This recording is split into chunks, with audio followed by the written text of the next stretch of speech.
She's back! Award-winning actress Angelica Panganiban naghahanda na para sa kanyang comeback Kapamilya Project.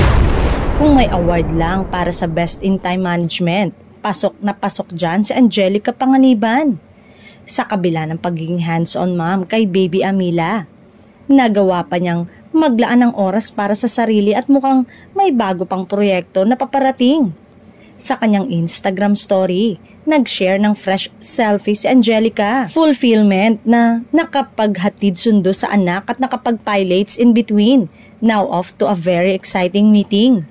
Mukhang may malaking ganap na paparating. Dahil sa cryptic caption ni Angelica, marami ang nanghuhula kung ano ba ito. May bagong endorsement na ba siyang isisil the deal?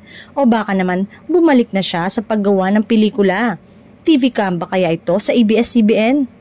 Kung ano man yan, sure na exciting ito. Alam naman ng lahat na Angelica's Angelica, isa sa pinakamagagaling na aktres ng kanyang henerasyon.